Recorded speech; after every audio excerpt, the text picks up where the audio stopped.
Welcome to the all-knowing Grim, a descent into madness wrapped in the guise of dark humor.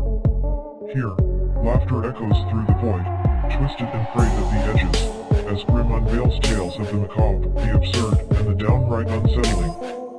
No shadow is too deep, no subject too untouchable. From the horrors of the human psyche to the grotesqueries of the real world, nothing is safe. Not even you. Each episode, ranging from a fleeting minute to a lingering 5, will drag you further into the abyss, where satire bites and reality rots. This is not just a show, it's an omen.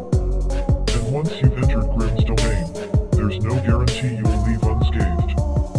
Sit back, watch, laugh, if you dare.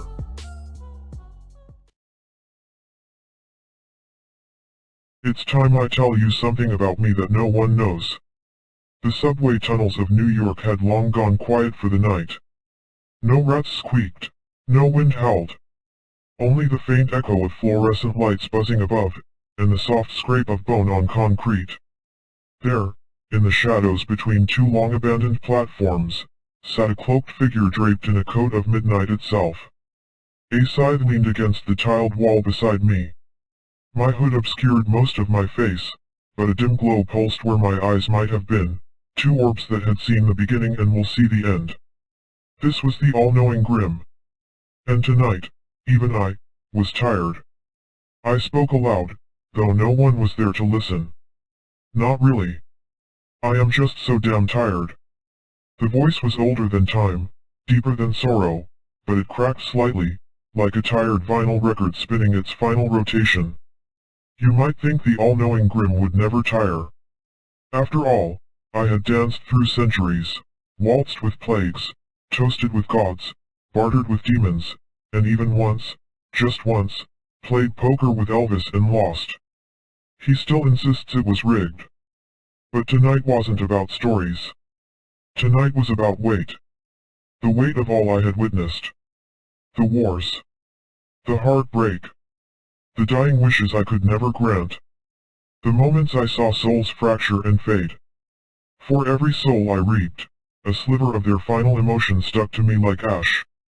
I wore it all, the grief, the joy, the regret, the silence. And oh, the silence, that was the heaviest.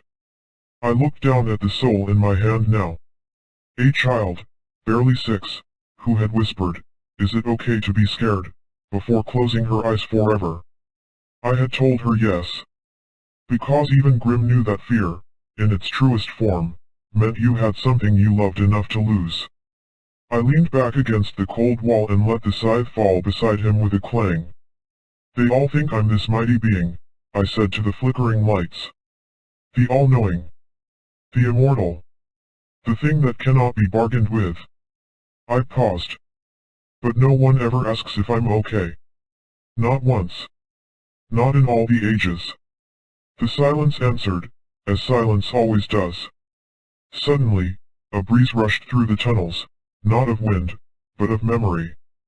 Faces, names, deaths, dreams.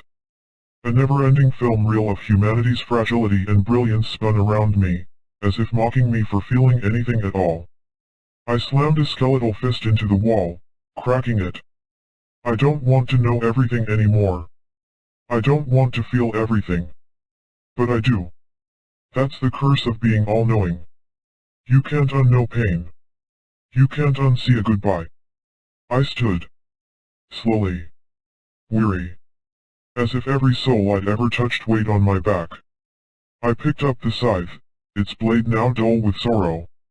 And then looked up, through the cracks in the subway ceiling, past concrete and steel, straight into the void above the world. "But I'll keep going," I muttered. "Because someone has to. And if not me, who?" With that, the all-knowing Grim walked into the tunnel, swallowed by shadow, off to collect the next soul, to bear another final story. Because that's what I do. Even when I'm tired. Especially when I'm tired. Because eternity never sleeps. Thanks for watching, but are you sure you were alone? Subscribe, if you dare, and share with your friends, wherever they may be lurking, in the shadows, or beneath the floorboards.